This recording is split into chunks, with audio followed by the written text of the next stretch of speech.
Palavra da Verdade, a exposição bíblica com Hernandes Dias Lopes.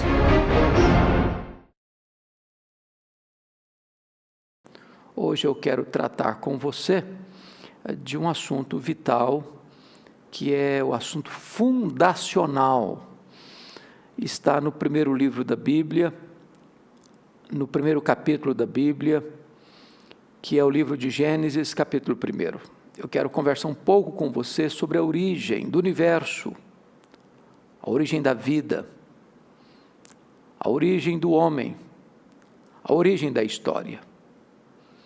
Eu quero conversar um pouco então com você sobre Gênesis capítulo 1, que é considerado pelos estudiosos como um texto fundacional.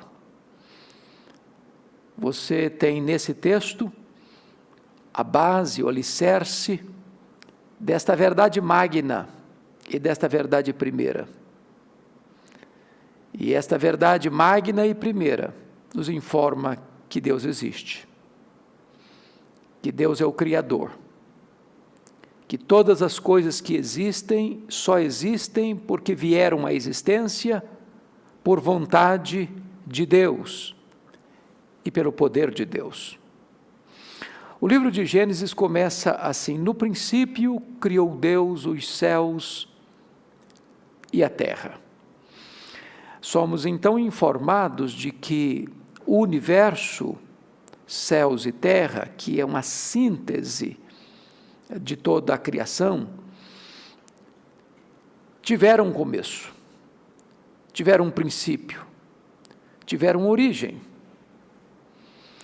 E também nos ensina que aquele que trouxe à existência as coisas que não existiam, precede ao princípio, precede ao começo. Logo, ele é eterno. Ele não está preso ao tempo, porque existe antes do tempo, fora do tempo. Ele mesmo criou no tempo, no princípio, estabelecendo então a história. Eu sei que este assunto é um assunto debatido nos meios acadêmicos, este assunto é discutido na literatura, na mídia, na imprensa, nas universidades. Qual a origem da vida? Qual é a origem do universo? E existem muitas ideias, muitas opiniões, muitas teorias, e talvez nós pudéssemos aqui citar algumas delas. A primeira delas é de que a matéria é eterna. Assim pensavam os gregos do passado, que a matéria não foi criada, ela é eterna. Mas este conceito grego, esta vertente do pensamento grego, não está calçada na verdade. A matéria não é eterna, a matéria foi criada. Este mundo é feito de matéria e energia.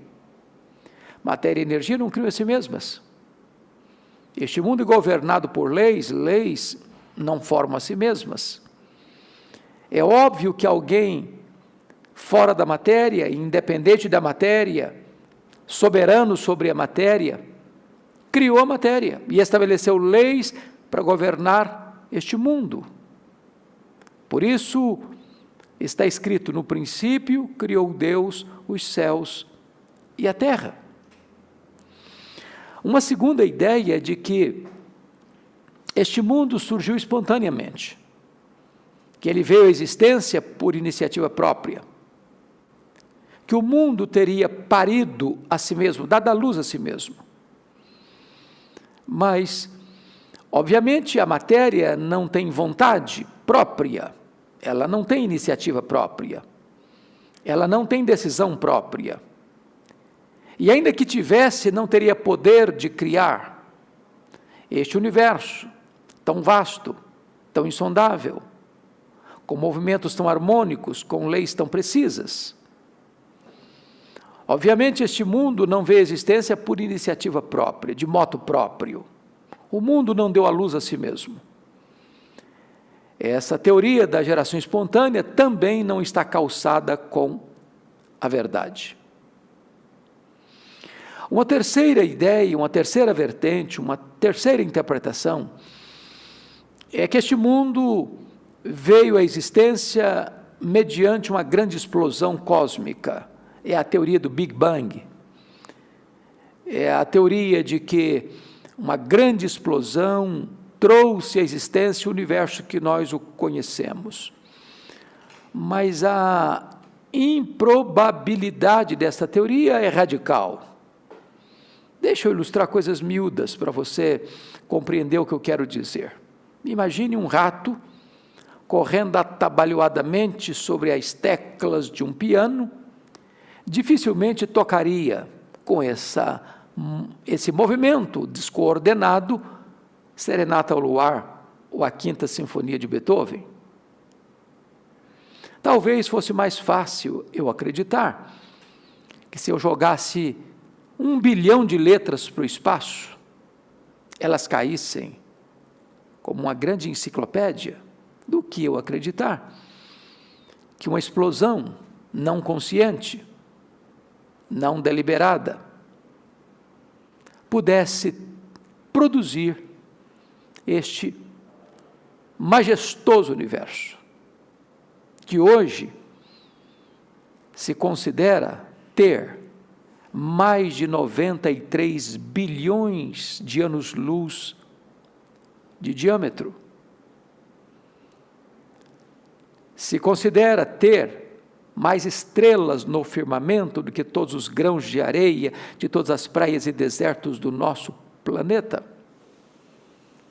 Será que uma explosão foi capaz de produzir um universo tão vasto, tão harmônico, com leis tão precisas? Eu até diria a você que é mais fácil, ou eu diria mais ainda, talvez seja preciso ter mais fé para ser um ateu do que para ser um crente. É preciso mais fé para crer nisso do que crer no relato bíblico. No princípio, criou Deus os céus e a terra. Considere comigo apenas pequenos detalhes. Detalhe já é pequeno, mas deixa eu usar essa expressão. Pense comigo na Terra. Este planeta onde fomos colocados, onde vivemos e é o nosso habitat. À luz do macro-universo, nós somos uma pequeníssima porção deste universo, um grão de areia desta grande engrenagem. Será que nós estamos aqui porque uma explosão nos deixou aqui? O acaso nos deixou aqui? E se você imaginar, existe uma mente por trás. Se você chega e olha, por exemplo, um prédio, você imagina que um engenheiro, um arquiteto planejou aquela obra. Se você vai a uma loja comprar um carro, você imagina que alguém planejou aquele carro. Se você entra numa loja para comprar uma roupa, você imagina que um costureiro montou aquela roupa, costurou aquela roupa. Você olha para o universo, você também conclui que uma mente inteligente planejou e fez este universo. Se você, por exemplo, estivesse mais longe do Sol, a Terra estivesse mais longe do Sol, nós morreríamos congelados. Se a Terra estivesse mais perto do Sol, nós morreríamos queimados. Concluímos, portanto, que não foi uma explosão, o acaso que nos deixou aqui, mas as mãos onipotentes do Criador. Imagine comigo a Lua. Você sabe que a Lua, o nosso satélite, é considerada como a faxineira do planeta Terra. Se não houvesse a Lua com as suas fases, não haveria as marés dos oceanos. Se não houvesse as marés dos oceanos, as nossas praias se encheriam de lixo. e a vida seria impossível no nosso planeta. A pergunta é, foi uma explosão que deixou a Lua na sua órbita? Foi um acaso? Bom, é preciso ter menos fé para você crer que foi o Deus Criador que colocou a Lua no seu devido lugar, do que acreditar que uma mega explosão a colocou ali. É mais fácil você crer que um ser onipotente e inteligente tenha criado esse design, tenha montado esta máquina, tenha feito, pelo poder da sua sabedoria, todas essas coisas, do que o acaso ter gerado tudo isso. Então, nós entendemos que o universo não é fruto de uma mega explosão cósmica, porque aqui está registrado, no princípio criou Deus os céus e a terra. Eu quero dizer para você que o criacionismo não é artigo de religião, nem mesmo artigo de fé. O criacionismo é um artigo de ciência. De ciência. Eu não preciso abrir a Bíblia para provar que o mundo foi criado. Quem trata disso é a ciência. O que nós cremos pela fé é que este mundo que foi criado por Deus. Isso é fé, que foi Deus quem criou. Está lá em Hebreus capítulo 11.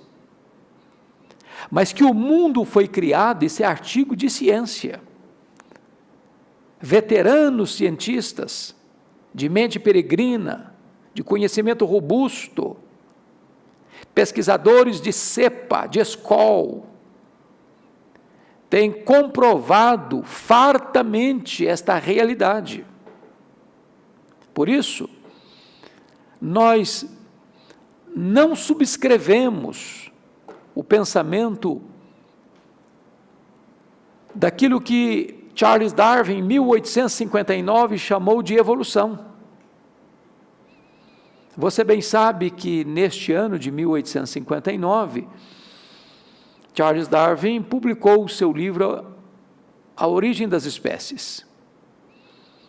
E de lá para cá, esta obra tem sido considerada por alguns como uma verdade científica, ensinada nas escolas, desde o ensino fundamental até um pós-doutorado. Porém, falta à teoria da evolução a evidência das provas. Você pode até ter mudança na mesma espécie, mas não transmutação de espécie. Por exemplo, você pode ter diversos tipos de milho, de soja, de feijão, mas você nunca vai plantar um pé de feijão e colher milho, ou plantar soja e colher trigo, ou plantar uma mangueira e colher jabuticaba. Cada ser, seja no mundo animal ou no vegetal, reproduz segundo a sua espécie. Isso está na contramão do que ensina a teoria da evolução. Aqueles que afirmam que o homem veio do macaco, que o homem veio dos símios, não provaram até hoje essa transição.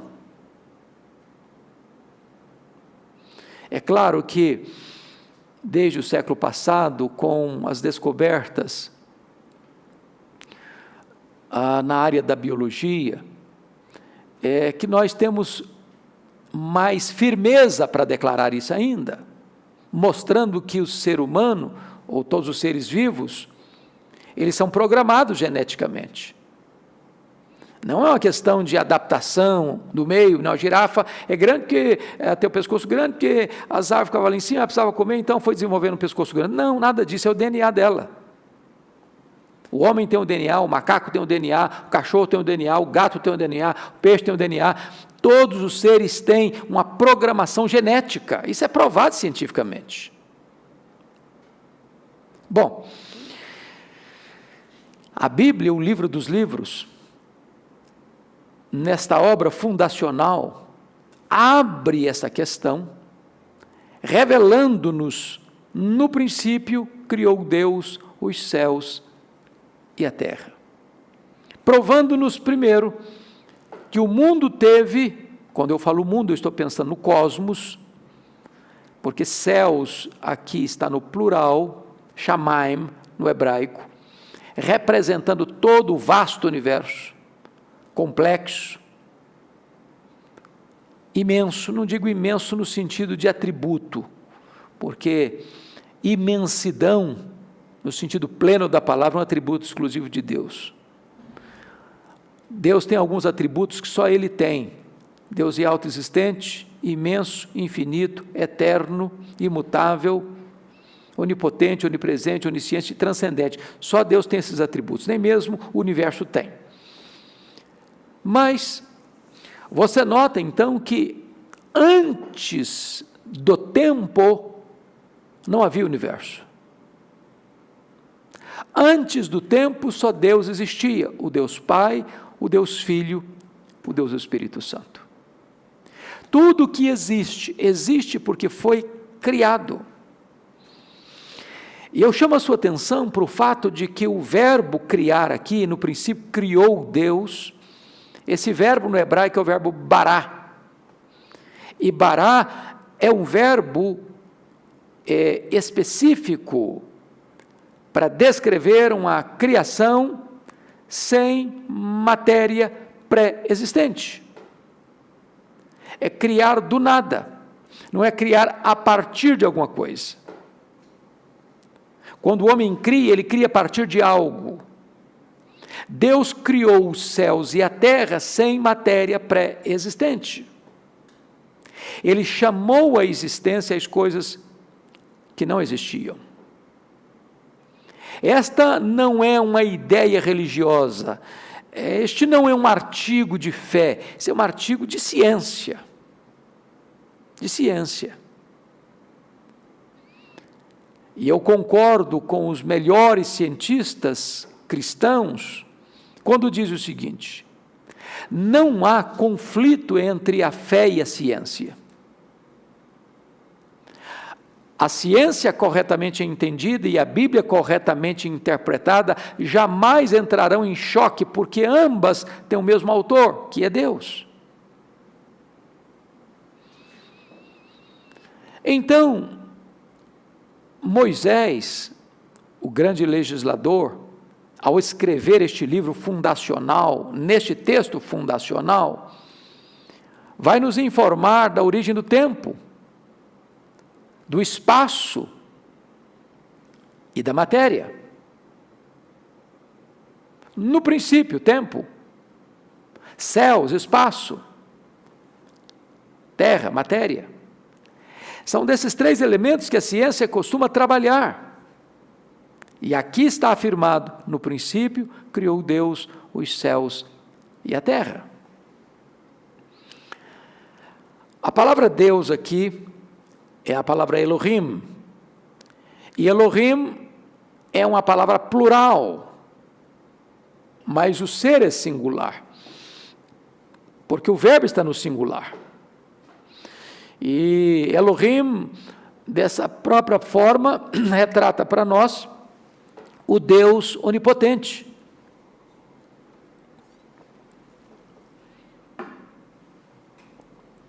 O Deus criador. E o substantivo está no plural, porque já tem aqui, diria, a semente da própria doutrina da Trindade, e a própria doutrina da Trindade está presente no ato da criação. Se não, vejamos. No verso 1, no princípio criou Deus os céus e a terra, podemos afirmar a presença do Deus Pai. Mas no verso 2 está escrito: a terra, porém, estava sem forma e vazia, havia trevas sobre a face do abismo, e o Espírito de Deus pairava por sobre as águas. O Espírito de Deus é a terceira pessoa da Trindade. A palavra pairava traz a ideia de chocar, de energizar, de dar vida. Mas o verso 3 está escrito: disse Deus, haja luz, e houve luz. Bom, você tem plena consciência de que, quando você fala de verbo, você fala de ação. A palavra criadora, e a Bíblia diz lá em João capítulo 1, o seguinte, versos 1 a 3, no princípio era o verbo, e o verbo estava com Deus, e o verbo era Deus. Ele estava no princípio com Deus. Todas as coisas foram feitas por intermédio dele, e sem ele, nada do que foi feito se fez. Então, esta palavra criadora é o verbo. E o verbo foi o grande agente da criação. Todas as coisas foram feitas por intermédio dele. As coisas visíveis e as invisíveis. O que você notou aqui? Que a própria Trindade não só está presente, mas está em ação na obra criadora. Então é correto afirmar que a criação é uma obra do Deus Pai, do Deus Filho e do Deus Espírito Santo. Alguns querem negar a doutrina da Trindade, mas a doutrina da Trindade está presente na obra da criação, na obra da preservação, na obra da redenção. É inegável o ensino bíblico. Deus é um só, mas subsiste em 3 pessoas distintas, da mesma substância,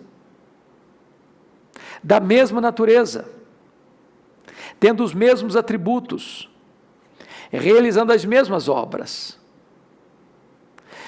Deus é o Deus Pai, o Deus Filho, o Deus Espírito Santo, digno de honra e de adoração.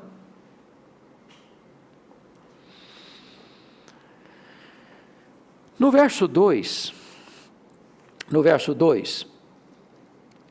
há uma informação muito importante.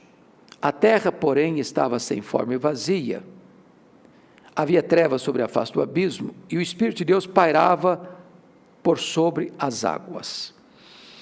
Alguns estudiosos, normalmente do século XVIII para cá, século XIX para cá, especialmente, começaram a inventar uma ideia possível e criar uma teoria, seguida por muita gente hoje cristã, a chamada teoria do hiato,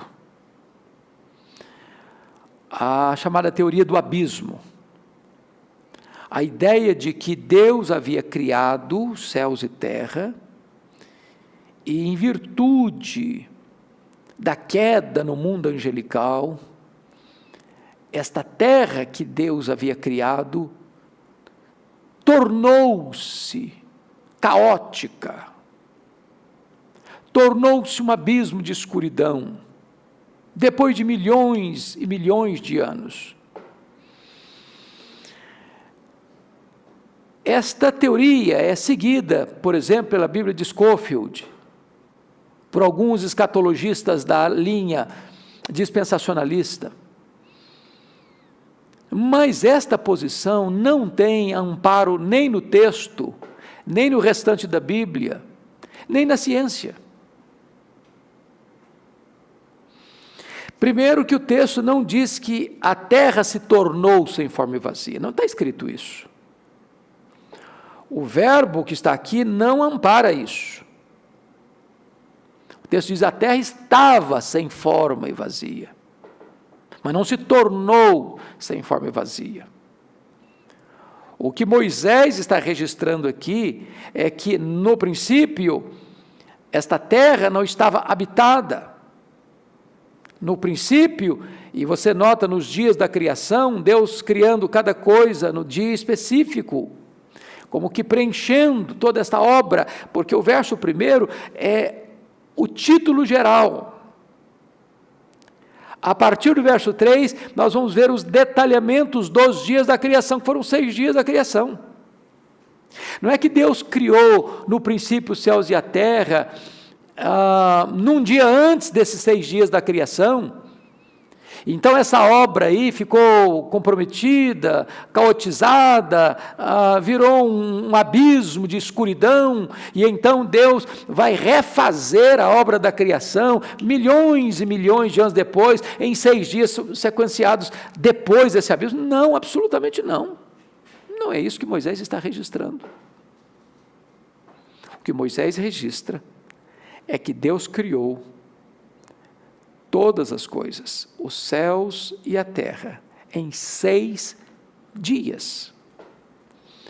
E aqui há o detalhamento dessas obras. Então, no primeiro dia, Deus cria a luz. No segundo dia, Deus cria o céu. Terceiro dia, Deus cria a terra. No quarto dia, Deus cria os luminares. No quinto dia, Deus cria os animais que voam e os animais marítimos. No sexto dia, Deus cria os animais terrestres e Deus cria o homem e a mulher. Toda a obra da criação é feita em 6 dias. E Deus descansa no 7º dia e o santifica. Quando a Bíblia diz que Deus descansa, não é porque Deus ficou cansado. Deus não cansa, nem se fatiga. Deus não precisa dormir para refazer suas forças.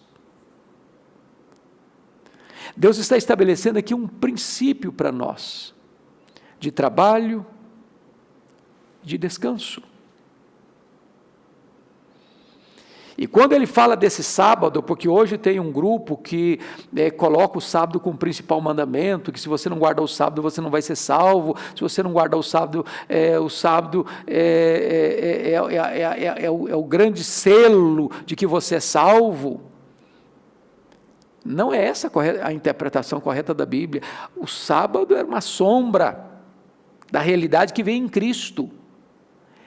Esse descanso, que a palavra sábado, tanto no hebraico quanto no grego, significa descanso, aponta para Cristo, e Cristo veio trazer o verdadeiro descanso. Nós vamos ter um sábado, um descanso eterno no céu, não é parado de braços cruzados no céu, não, nós vamos trabalhar no céu. Mas descanso no sentido pleno, e esse descanso pleno só Jesus oferece. Chama a sua atenção